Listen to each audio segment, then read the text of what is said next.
Morning, my name's Ray. I'm with Team S.T.E.A.M. This morning I'm just out in front of Flash Industrial Painting. It's a nice, cool, early October morning, and this is the very beginning of a basically complete rebuild of this truck. A 1983 Chevy Sierra Classic. I believe it's the 1-ton.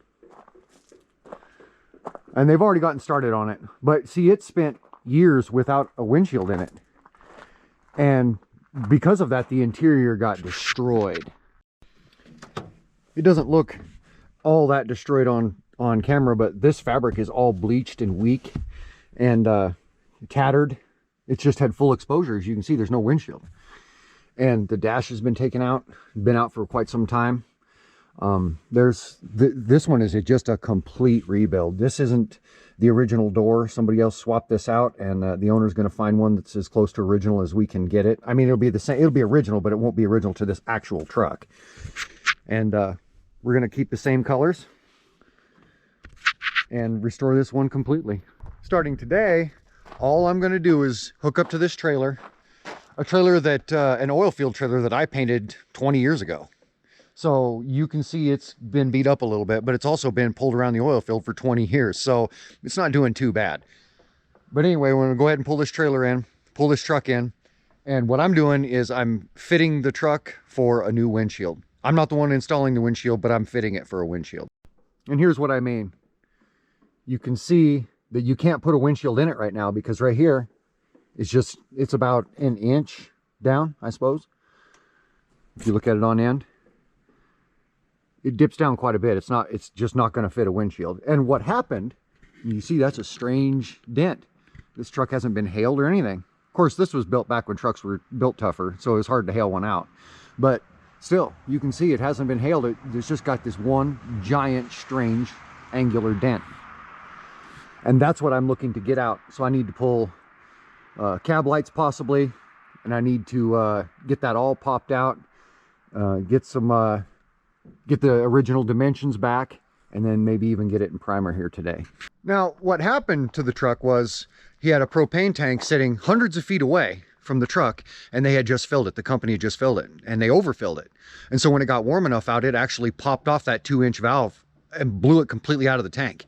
And when that happened, it took the cap that goes over the tank, and I'll show you what I mean. This is the propane tank right out in front of my shop. This is not the one that blew, but this is one like it, and they had a 2-inch valve, so it would have been this one. Blew completely out of there, and when that happened, it took this cap with it and shot it straight up in the air. Who knows how far? They weren't around when it happened. They were gone. When they came back, they just saw that the truck was dented, the windshield was shattered, and then when they looked around, they found that cap. Not that exact one, but they found their cap laying out there right by the truck. And then they went over and checked the tank and realized what had happened. So that's what we're fixing here today. Okay, now I've got this window rubber pulled down from the top. This is an 83, so you know, this is kind of a bit of a bygone era in passenger cars, at least in the United States, because nowadays, you know, everything's glue in and has been for quite some time. But you could still get window rubbers for some of these older ones, and apparently this was one of them. But that's what we're looking at. You can see it's sunk down. I'm not sure, we'll have to measure to know, but it's sunk down quite a bit. But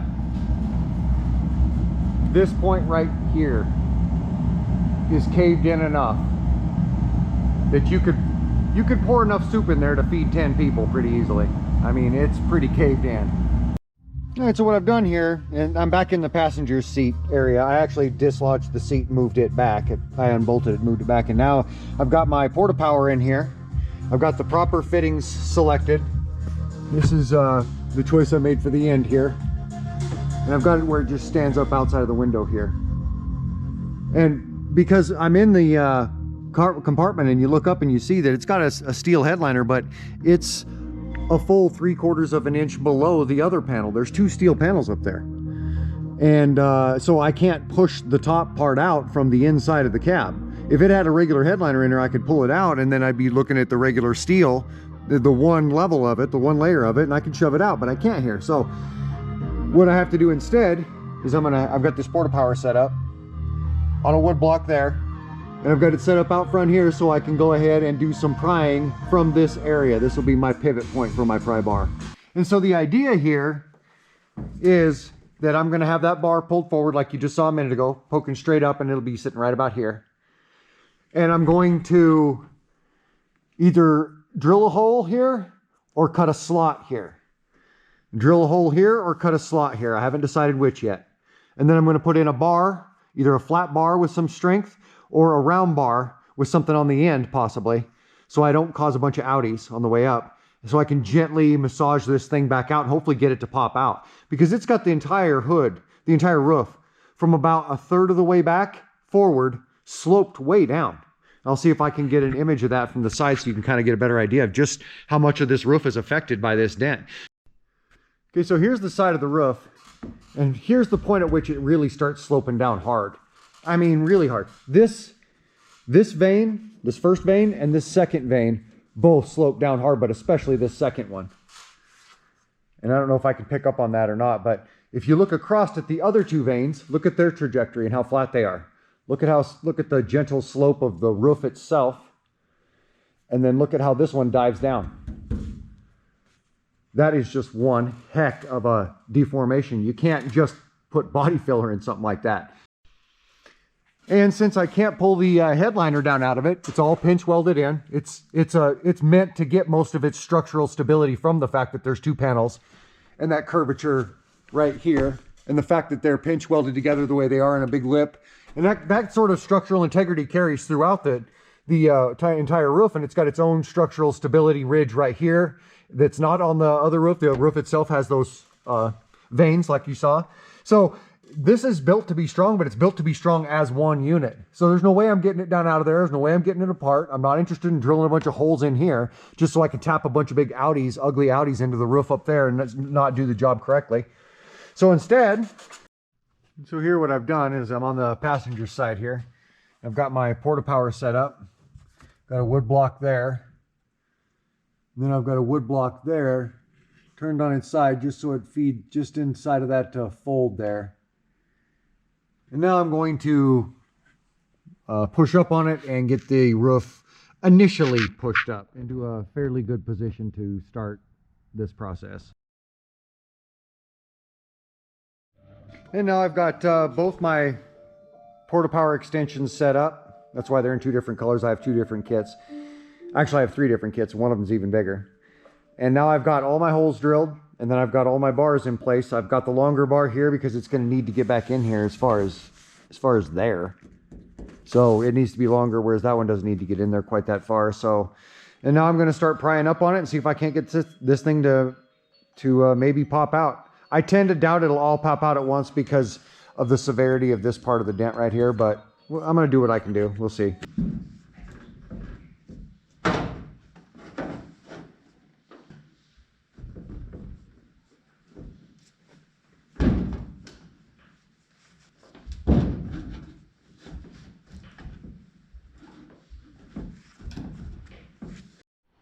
All right, so I've got it all sanded, scratched, prepped.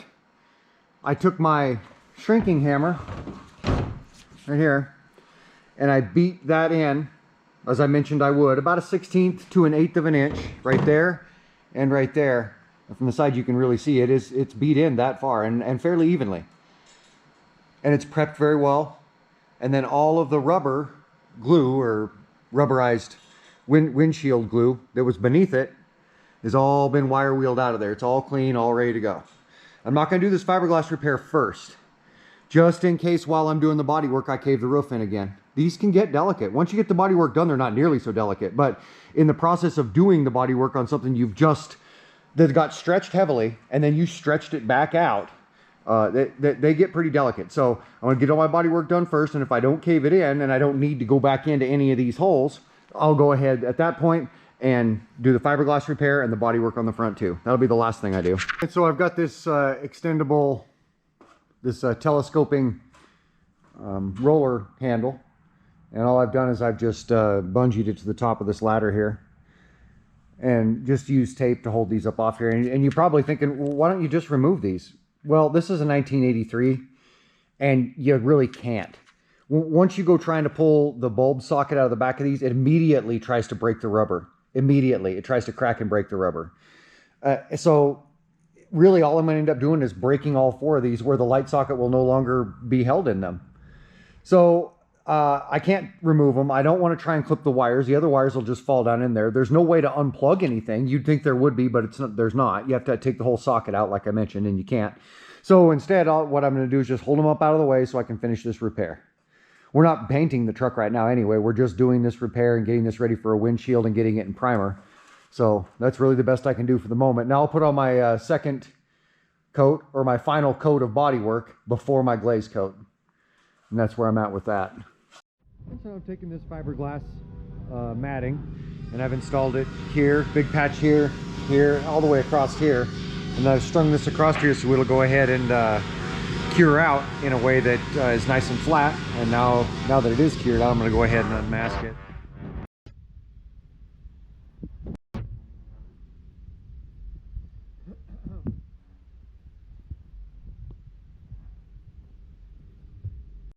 All right, I've got it all the fiberglass ground down where it needs to be. All right, bodywork's on. It's all finished out to the point where primer will do the rest. All right, so I've got the primer on it now. It's pretty much got us just sit till in the morning. Then I'm gonna give it its initial sanding, and then I'm gonna hand it back to him so they can go get a window put in this guy. So I got it primed in epoxy after I sanded the wet sanding primer. And now I'm ready to go ahead and unmask these rubbers for these lights and put the lights back in it and clean up my mess and get this guy ready to get back to the owner so they can get a windshield put in it. And that's how you straighten up some pretty seriously bent metal that you can't get to the backside of. If you've got a roof that's smashed in on an older truck that's got the steel headliner inside of the cab, that's one way of getting it fixed. See you guys around.